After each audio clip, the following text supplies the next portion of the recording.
I worked 2 jobs throughout my 20s, quietly ensuring my family stayed afloat while building my own career. Nobody knew I paid for my sister Penelope's entire college education. Not even my parents. Last Sunday, we gathered for dinner at my parents' home in Michigan. Mom cooked her famous pot roast, Dad poured drinks, and Penelope chatted about her pre-med classes. Everything seemed perfect on the surface. But tension had been building beneath our family facade for months. I never imagined my father's words that night would shatter everything we had. Before I tell you how my father's words tore our family apart, let me know where you're watching from. Hit that like button if you've ever felt unappreciated by those closest to you. I grew up in a modest, middle-class neighborhood in Grand Rapids, Michigan. My father always had big dreams but limited success. He owned a small construction company that did well enough to keep us comfortable but never wealthy. My mother worked part-time as a school administrator, balancing her career with raising my sister and me. They were good parents in many ways, instilling strong work ethic and family values that shaped who I became. By the time I turned 23, I had graduated with a computer science degree and landed a position at a promising tech startup. The timing was perfect. Tech was booming, and I had the skills companies desperately needed. Within 2 years, I had moved up to a senior developer position with stock options and a salary that surpassed both my parents combined. This success came right when my family needed it most. Dad's construction business had fallen victim to the economic downturn. Contracts dried up, loans came due, and suddenly the stable foundation of our family finances crumbled. The stress took a toll on my father. He began drinking more frequently, drowning his failures in whiskey, while refusing to acknowledge the severity of our situation. I made the decision to move back home temporarily. It was meant to be a short-term arrangement until my parents got back on their feet. What started as helping with a few bills gradually evolved into paying the mortgage, utilities, groceries, and eventually taking on their credit card debt. I never complained. These were my parents. This was what family did for each other. Penelope was 12 years younger than me. The surprise blessing, as my mom called her. By the time our family finances collapsed, she was just entering high school. Brilliant and determined, she had her heart set on becoming a doctor since she was 9 years old. I saw so much potential in her that I refused to let our family's financial troubles derail her dreams. Our bond had always been special. Despite the age gap, we connected on a level that went beyond typical sibling relationships. She would come to my room to escape when Mom and Dad argued about money.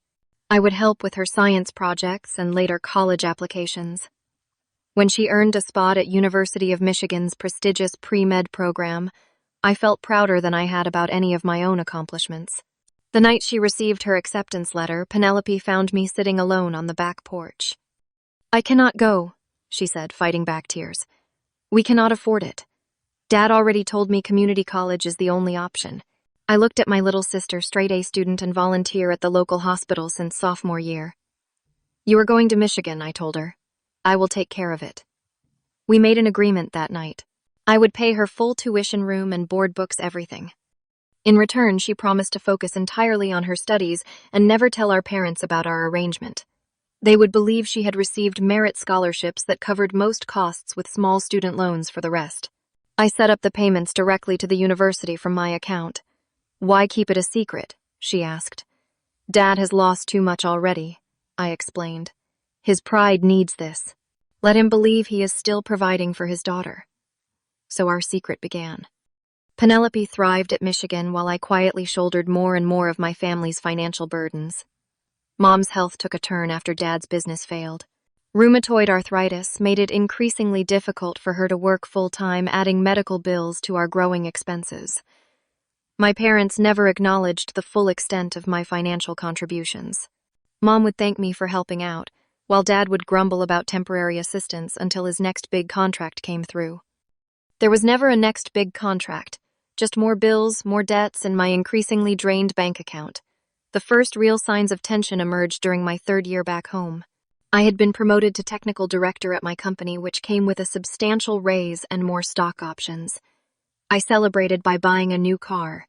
Nothing extravagant, just newer than the 10-year-old sedan I had been driving. Dad glared at it when I pulled into the driveway. "Must be nice to waste money like that while your mother needs dental work." I said nothing, just handed him a check the next day that covered not just Mom's dental work, but the property taxes they had been behind on for months. He took the money without thanking me. That night I heard them arguing about it through the walls. He thinks he is better than us now. Dad slurred the ice, clinking in his whiskey glass, looking down on his old man while throwing his money around. He is helping us stay afloat, Mom countered. We should be grateful. I never asked for his charity, but he accepted it nonetheless. Every month, every bill, every unexpected expense. I became the family bank, the safety net, the solution to every financial problem, all while maintaining the charade that this arrangement was temporary, that Dad was still the provider, still the head of the household. Penelope witnessed this deterioration during her visits home. You need to stop enabling them, she told me during winter break of her sophomore year. Dad drinks more every time I come home and you keep paying for everything without a word. What am I supposed to do? Let them lose the house. Let Mom go without her medication. She had no answer for that. Neither did I. So the cycle continued, my resentment building with every unacknowledged payment, every dismissive comment from my father about my cushy tech job, while he poured himself another drink purchased with my money. The conflicts escalated gradually. Dad questioned every decision I made, from my work schedule to my occasional dates. Mom tried to mediate, but ultimately deferred to him, decades of marriage having conditioned her to prioritize his emotional state over all else. Penelope became increasingly uncomfortable coming home, preferring to stay on campus during shorter breaks. I found myself working longer hours, taking on extra projects, anything to avoid the tension at home. My life had become consumed by financially supporting a family that could not or would not acknowledge their dependence on me. The most painful part was watching Dad's drinking problem worsen.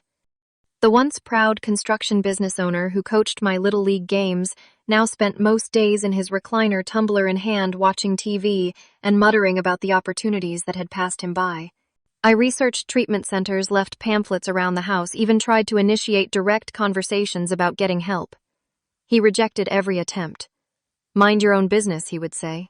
Just because you write some checks does not mean you run this family.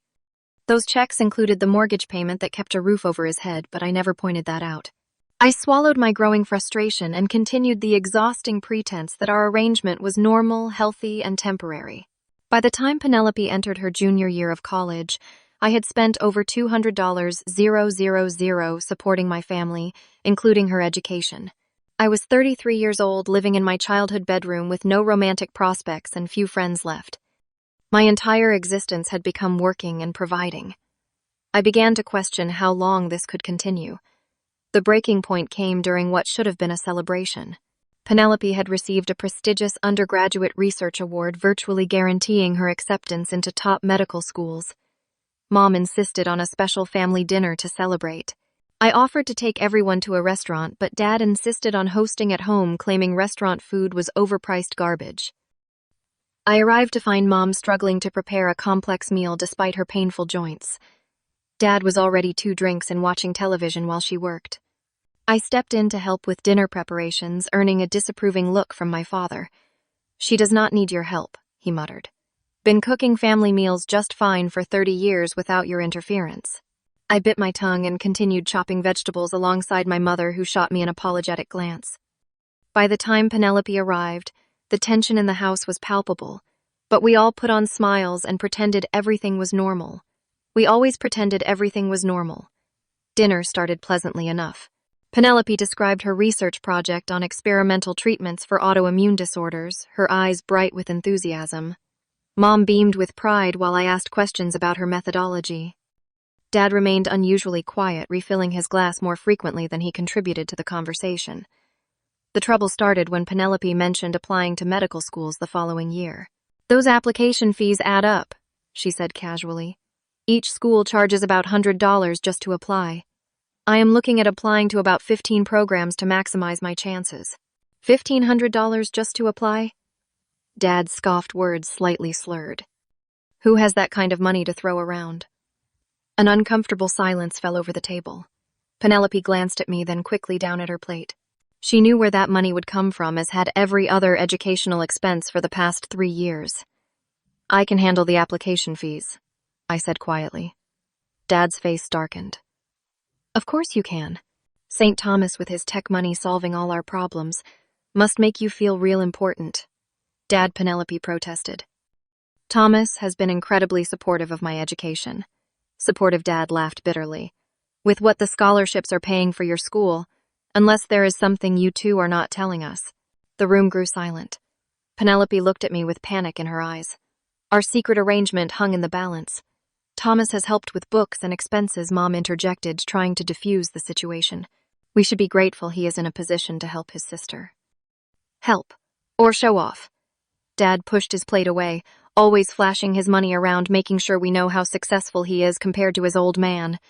That is not fair, I said, feeling years of suppressed frustration rising. I have never flaunted anything. Your very presence is flaunting. Moving back home with your big salary, your stock options, your new car, looking down on us while pretending to help. I do not look down on anyone, I replied, struggling to keep my voice level. I moved home because you needed help after the business failed. It was the wrong thing to say. Dad's face flushed dark red. Failed. His fist came down on the table, rattling the dishes. 30 years I ran that company. 30 years I put food on this table. Then one bad economy and suddenly I am a failure. I did not call you a failure, I said.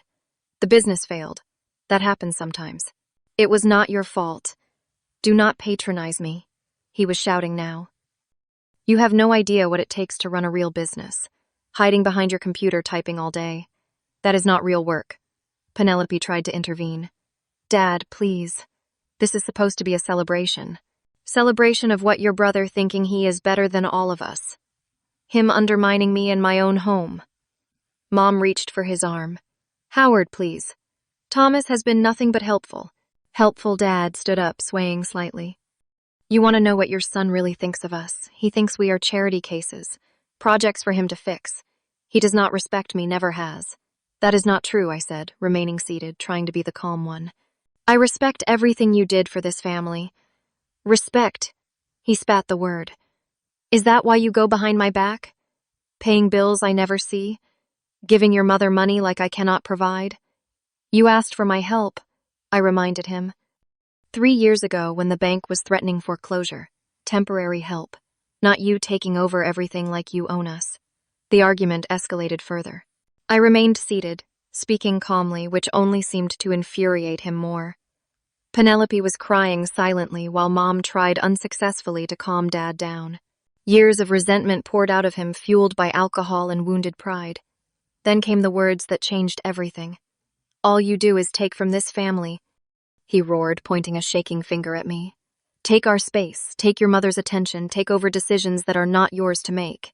You have never given this family anything. The room went deadly silent. 3 years of mortgage payments, medical bills, car insurance, groceries, utilities, and Penelope's entire education flashed through my mind.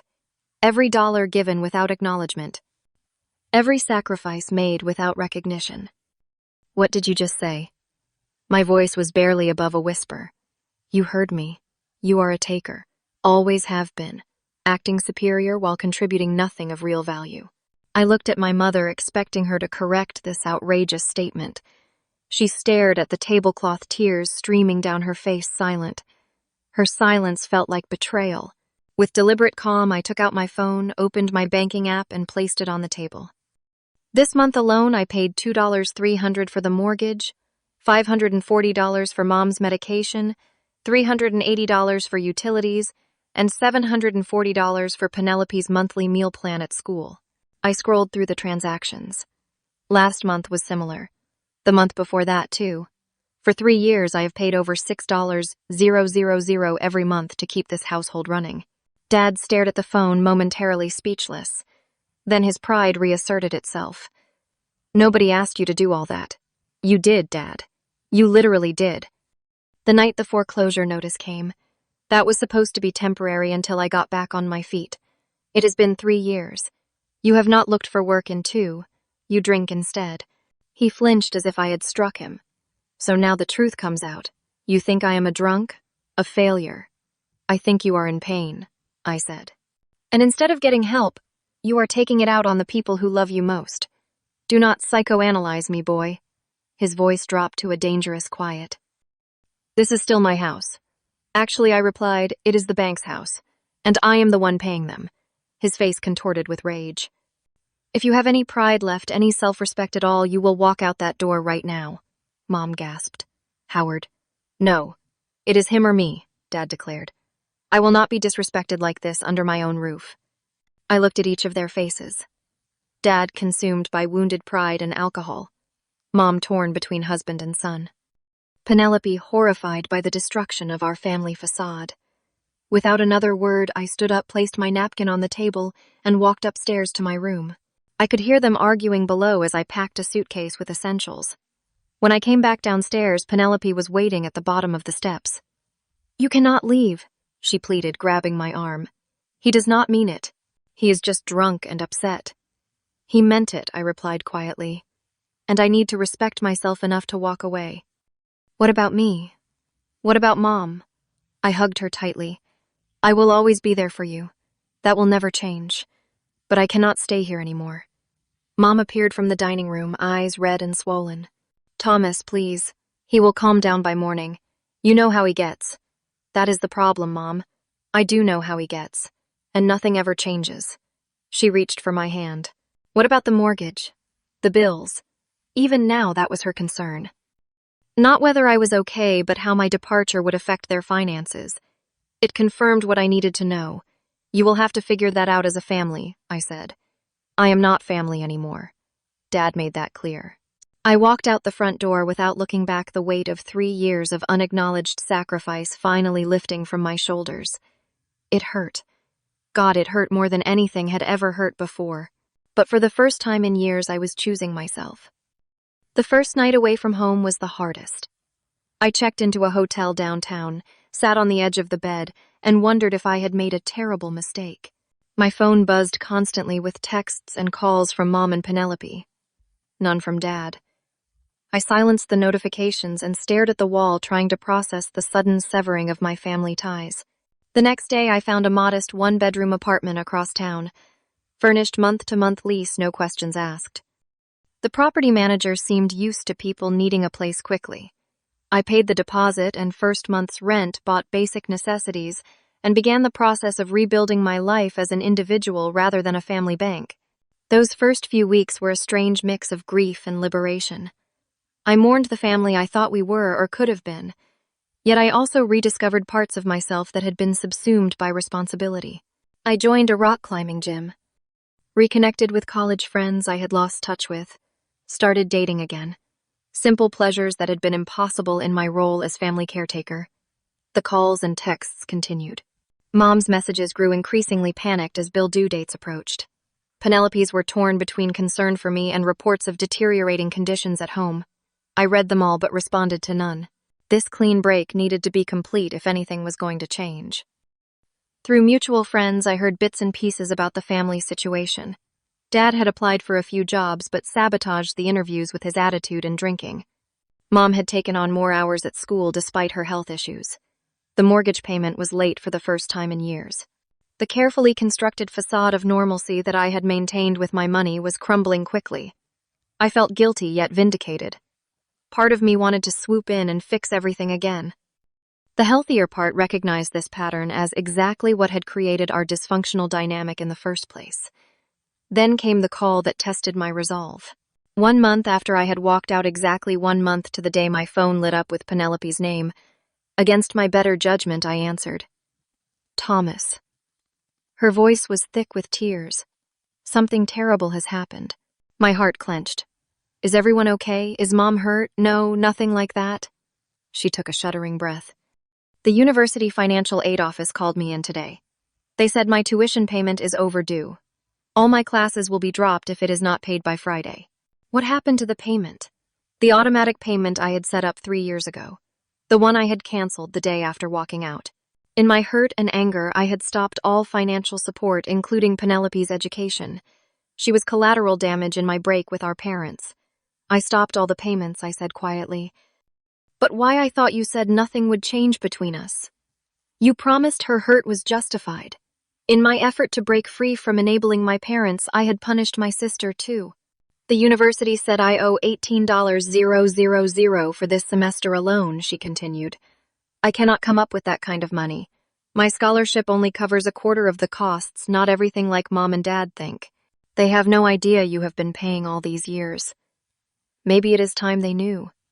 Dad is barely functioning as it is. If he finds out you have been secretly paying all along, it will destroy what is left of his pride. I felt a surge of frustration. His pride is not more important than your education, Penelope. It never was. Please, she begged. Just this semester. I will figure something else out for next year. Take more loans. Find a job. I closed my eyes, conflicted. I had promised to support her education. But resuming payments would pull me back into the toxic family system I was trying to escape. Have you told them about this call? I asked. Not yet. I do not know what to tell them. Tell them the truth, I said. All of it. I cannot do that to them. Then I cannot help you. The words tasted bitter, but I knew they were necessary. The truth needs to come out, Penelope. All of it. The secret payments. The lies about scholarships. Everything. She was crying harder now. You promised you would always be there for me. I am here. But not as an enabler anymore. After we hung up, I sat staring at my phone, wrestling with my decision. Then I did something I knew would force the issue. I texted her. Thought I never gave this family anything. It was petty, echoing Dad's cruel words, but it would ensure she told our parents the truth about the tuition. The dam of secrets needed to break for any healing to begin.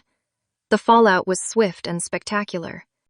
Mutual friends reported that Mom had collapsed in tears when Penelope finally revealed the extent of my financial support over the years.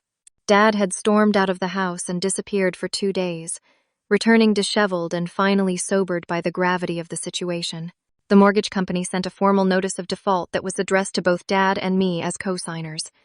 Utility disconnect notices plastered the front door. I watched from a distance as the family I had financially sustained for years fell apart without my support. It brought no joy, only a complicated mix of sadness and vindication. The truth was finally exposed, painful as it was. Friends urged me to reconcile, to step in before irreparable damage was done. I held firm.